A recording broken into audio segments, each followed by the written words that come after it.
સવાર પડતાની સાથે જ શેર માર્કેટ ખુલતાની સાથે જ આંકડાઓ લાલ રંગમાં દેખાવા લાગ્યા. ચારેય બાજુ ચર્ચાનું કેન્દ્ર શેર માર્કેટ અને ધડામ કરીને પડી રહેલા એક જ કંપનીના શેર્સના ભાવની આજુબાજુ રહ્યું. અને એ ચર્ચાઓમાં સમાચારના કેન્દ્રમાં ગૌતમ અદાણી રહ્યા. અમદાવાદમાં જેની હેડ ઓફિસ છે એવા ગૌતમ અદાણી અને અદાણી ગ્રુપ ઓફ કંપનીઝ માટે આજનો દિવસ ફરી એકવાર પડકાર સમાન સાબિત થયો છે. અને આ કેસ આ વખતે કોઈ શોર્ટ સેલિંગ કરતી હિન્ડનબર્ગ જેવી કંપની માત્રનો નથી. આ છે યુનાઇટેડ સ્ટેટ્સ ઓફ અમેરિકાની અદાલતે ગૌતમ અદાણી સામે જાહેર કરેલા ધરપકડ વોરંટનો. નમસ્કાર, આપની સાથે હું દેવાંશી.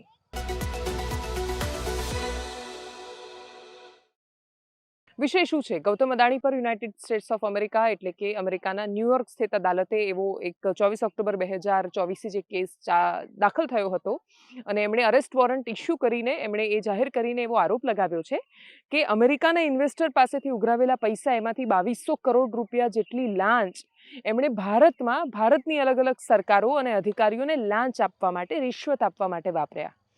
આપણને એવો વિચાર આવે કે એમનો જે સોલારનો પ્લાન્ટ છે ગૌતમ અદાણીનો, એ તો ભારતમાં છે, એમની કંપની છે, એ પણ જો ભારતમાં કામ કરી રહી છે તો અમેરિકાને આની સાથે શું લાગે વળગે? અને અમેરિકા જો આ રીતે આપણા દેશના કોઈ ઉદ્યોગપતિની સામે અરેસ્ટ વોરંટ જાહેર કરે તો શું એ આપણી સોવરેનિટી સામે, આપણા સાર્વભૌમત્વ સામે સવાલ નથી કરતા? તો જવાબ એનો એ છે કે અમેરિકાના ઇન્વેસ્ટરે આ કેસ દાખલ કર્યો હતો અને એટલે જ અમેરિકાના રોકાણકારો પાસેથી પૈસા લઈને એમના રૂપિયાને લાંચ આપવી, એટલે કે એમના રૂપિયાથી બ્રાઇબ આપવી કોઈ જગ્યાએ, એ ગુનો બને છે. આખો ગ્રીન એનર્જીનો જે પ્રોજેક્ટ હતો જેના માટે અમેરિકન ઇન્વેસ્ટર પાસેથી રૂપિયા લેવામાં આવ્યા, એમાં અંદાજિત 20,000 કરોડ જેટલા પ્રોફિટની સંભાવનાઓ હતી અને 20,000 કરોડનો ફાયદો મેળવવા માટે 2000થી લઈને 2200 કરોડ સુધીની લાંચ અધિકારીઓને આપવાની વાત હતી. અમેરિકાનું નાણું હતું, અમેરિકાના લોકોના પૈસા હતા, ત્યાંના ઇન્વેસ્ટર હતા, એટલે ત્યાંની અદાલતમાં આ કેસ દાખલ થયો અને પછી ત્યાંની અદાલતે આ જવાબ આપ્યો છે. આ મામલો સામે આવતાની સાથે જ તરત જ એક પ્રેસ નોટ આવે છે અને જેમાં લખેલું હોય છે, મીડિયાને માટે અગત્યનું, આજે જ રાહુલ ગાંધી એક પત્રકાર પરિષદ સંબોધવાના છે. વિષય નહોતો લખ્યો તો પણ બધાને ખબર હતી કે એ વિષય ગૌતમ અદાણી અને પ્રધાનમંત્રી નરેન્દ્ર મોદીની ઘનિષ્ઠ મિત્રતાને લઈને હશે. થયું પણ કંઈક એવું જ. રાહુલ ગાંધીએ ચાબખા માર્યા, ખૂબ પ્રહારો કર્યા. એ પ્રેસ કોન્ફરન્સ પૂરી થાય ત્યાં સુધીમાં જ અદાણી ગ્રુપ ઓફ કંપનીઝ તરફથી એક સ્ટેટમેન્ટ જાહેર કરવામાં આવ્યું, જેમાં એમણે કહ્યું કે એમણે પોતાના પર લાગેલા જે આરોપો છે એને નકાર્યા છે. એમણે કહ્યું છે કે અમેરિકાનો જ કાયદો કહે છે કે જ્યાં સુધી આરોપો સિદ્ધ નથી થતા ત્યાં સુધી કોઈ પણ વ્યક્તિ છે એને નિર્દોષ માનવો એ અમેરિકાનું જ બંધારણ કહી રહ્યું છે. અને એટલે જ આગળ અમે જવાબ આપીશું કોર્ટમાં અને બાકીના બધા જે આરોપો અને ચર્ચાઓ છે એને તથ્યવિહીન અને પાયાવિહીન એમણે જણાવી છે. એકદમ સ્વાભાવિક રીતે કોઈ પણ કોર્પોરેટ્સ જે રીતે જવાબ આપે એવો જવાબ ગૌતમ અદાણી તરફથી આપવામાં આવ્યો હતો. એમના સ્પોક પર્સને પ્રેસ નોટ જાહેર કરી હતી. રાહુલ ગાંધીએ શું કહ્યું? સૌથી ઇન્ટરેસ્ટિંગ બાબત એ થઈ કે પત્રકાર પરિષદ ચાલુ હતી અને ચાલુ પીસી દરમિયાન લાઇટ જતી રહી અને પાવર કટ થતાની સાથે જ મોદી પાવર, અદાણી પાવર જેવા શબ્દો પણ ચર્ચામાં આવ્યા. શું થયું પત્રકાર પરિષદમાં? શું કહ્યું રાહુલ ગાંધીએ? સાંભળીએ. नरेंद्र मोदी जी ने एक नारा दिया, एक हैं तो सेफ हैं. इंडिया में अदानी जी और मोदी एक हैं तो सेफ हैं. हिंदुस्तान में अदानी जी का कुछ नहीं किया जा सकता. चीफ मिनिस्टर 10-15 करोड़ के लिए अंदर चले जाते हैं और अदानी जी 2000 करोड़ रुपए का स्कैम करते हैं और वो बाहर घूम रहे हैं. कारण है कि प्रधानमंत्री उनको प्रोटेक्ट कर रहे हैं. अमेरिका में अब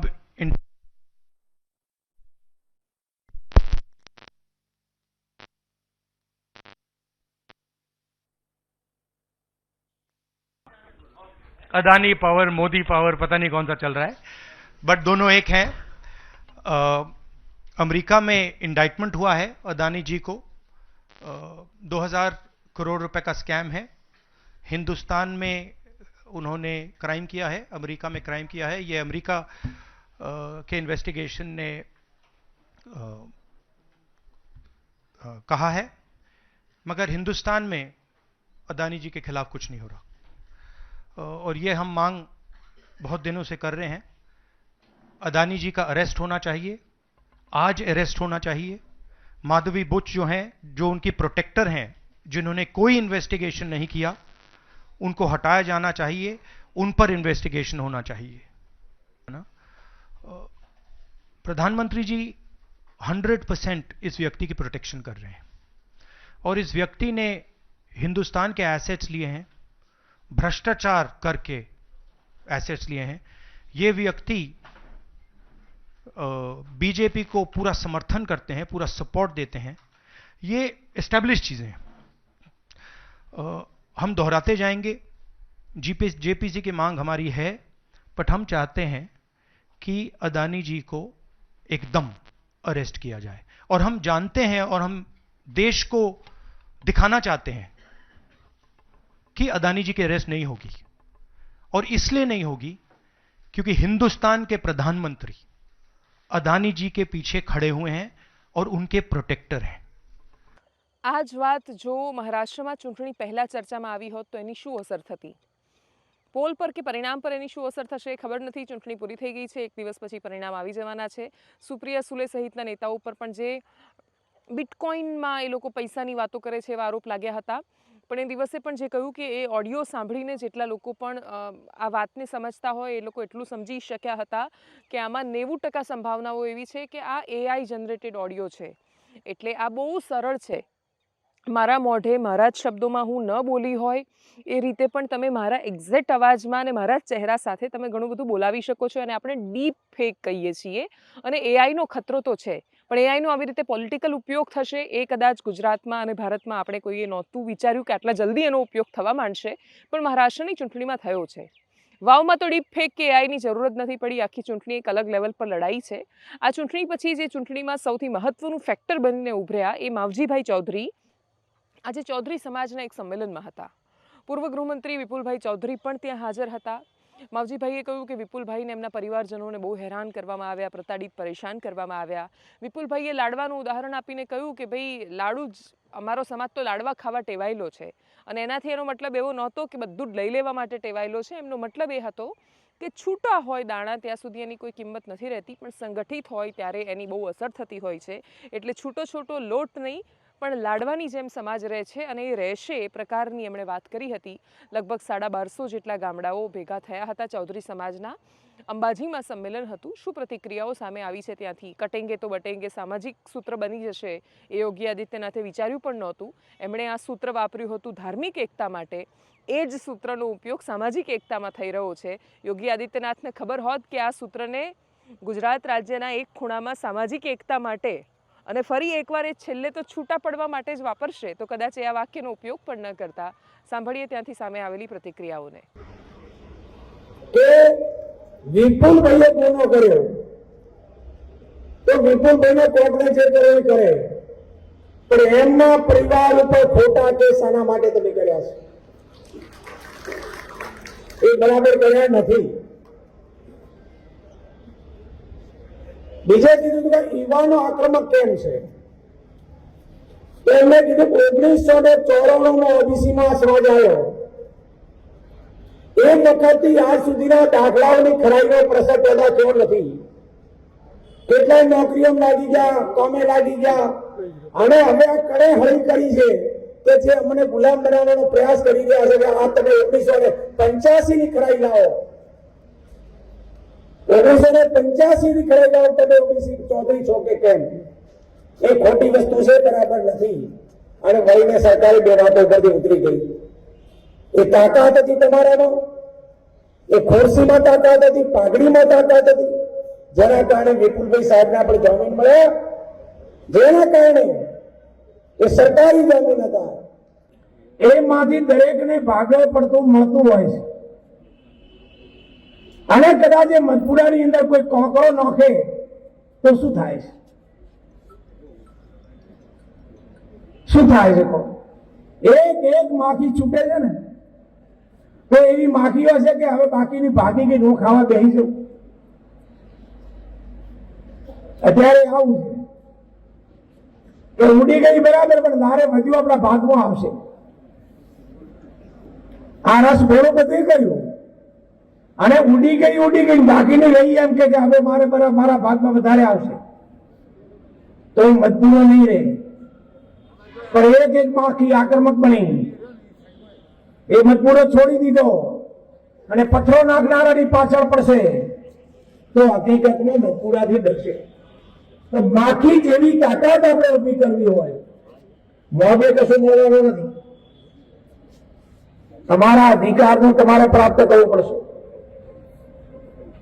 એ સમય જતો રહ્યો, એ વિચારધારા જતા રહ્યા, એ સમય અત્યારે આપણે સમયની વાત સાંભળવા તૈયાર નથી.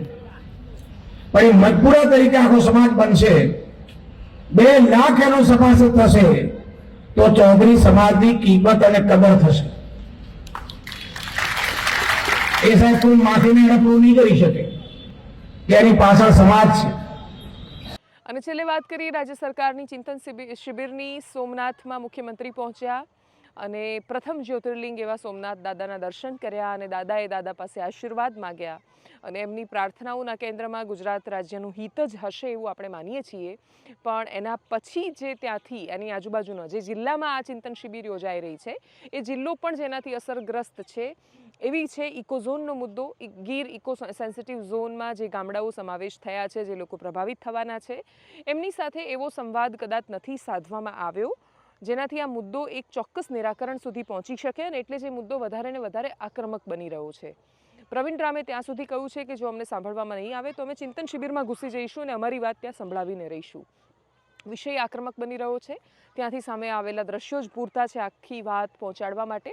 જોઈએ શું કહ્યું પ્રવીણ રામે અને બાકીના દ્રશ્યો, બાકીના નેતાઓ શું કહી રહ્યા છે. 21, 22 અને 23 તારીખના રોજ સોમનાથ જિલ્લાની અંદર મુખ્યમંત્રી શ્રી, તમામ મંત્રીશ્રીઓ અને સમગ્ર ભાજપ સરકારનો 3 દિવસનો ચિંતન શિબિરનો કાર્યક્રમ છે. આ કાર્યક્રમનો મુખ્ય હેતુ છે કે ગુજરાતના સળગતા મુદ્દાઓ ઉપર ચિંતન થાય. ત્યારે જે જિલ્લામાં આ કાર્યક્રમ ગોઠવવામાં આવ્યો છે એ જિલ્લાના 3 મહત્વના સળગતા મુદ્દાઓ છે. પહેલો મુદ્દો ખેડૂતોનો છે કે ઇકો ઝોન રદ થાય. બીજો મુદ્દો ખેડૂતોનો એ છે કે આ જિલ્લાની અંદર અતિવૃષ્ટિના કારણે નુકસાન થયું હોવા છતાં પણ સહાય પેકેજમાં જિલ્લાને લેવામાં નથી આવ્યો. અને ત્રીજો મહત્વનો સળગતો મુદ્દો એ છે કે સોમનાથ મંદિરે દર્શન કરવા આવતા દર્શનાર્થીઓને હાઈવે ઉપર 60 કિલોમીટરમાં 3 ટોલ નાકા ઊભા કરીને લૂંટવામાં આવી રહ્યા છે. ત્યારે આ ચિંતન શિબિરનો હેતુ જો સિદ્ધ કરવો હોય તો આ જિલ્લાના 3 મુદ્દાઓ ઉપર ચિંતન થવું જોઈએ. અને એટલા માટે મેં પોતે માનનીય મુખ્યમંત્રી પાસે અને અન્ય 10 થી 15 આગેવાનો, ખેડૂત આગેવાનોને સાથે લઈ જઈ અને આ મુદ્દાઓ માટે, ઇકોઝોનના મુદ્દા અને અન્ય મુદ્દાઓ માટે ચિંતન થાય એ માટે સમય માંગ્યો છે. મને વિશ્વાસ છે કે માનનીય મુખ્યમંત્રી શ્રી આ જિલ્લાના સળગતા મુદ્દાઓ માટે ચોક્કસથી સમય આપી અને આ ઇકોઝોનના મુદ્દા અને અન્ય મુદ્દાઓ માટે ચોક્કસથી અમારી સાથે ચિંતન કરશે, જેથી કરીને અમારે 196 ગામના ઇકોઝોનમાં આવતા જે લોકો છે એ તમામની સાથે હજારોની સંખ્યામાં ત્યાં ટોળા સાથે ઘૂસી જઈ અને ચિંતન કરાવવા માટે મજબૂર કરવા પડે એવી કદાચ અમને ફરજ નહીં પડે. તો એનાલિસિસમાં અત્યારે બસ આટલું જ. જો આપ અમને યુટ્યુબ પર જોઈ રહ્યા છો તો સબસ્ક્રાઇબ કરો, ફેસબુક પર જોઈ રહ્યા છો તો ફોલો કરો, અમારા વિડીયોને શેર કરો. અને મારી આસપાસનું બેકગ્રાઉન્ડ જોઈને તમને સમજાતું હશે કે હું ગામડામાં છું અને હું શ્વાસ લઈ શકું છું ખુલીને, ખુશીથી, સારી રીતે. જો તમે એવું ઈચ્છો છો કે આ પૃથ્વી પણ આટલી જ નયનરમ્ય અને સુંદર બનતી રહે તો એના માટે આપણે આપણા તરફથી થતા પ્રયત્નો શરૂ કરી દઈએ. સ્વચ્છતા એ પ્રભુતા માત્ર સૂત્ર દિવાલ પર લખવાનું અને પછી ત્યાં જઈને પાનની પિચકારી મારી દેવાની એવા રંગરોગાનો બંધ કરીએ અને આ રાજ્યની ચારેય બાજુથી આ રાજ્યના વિકાસમાં, આ રાજ્યની ઉન્નતિમાં આપણે બધા જ ભેગા મળીને જોડાઈએ એવી અપેક્ષા. નમસ્કાર.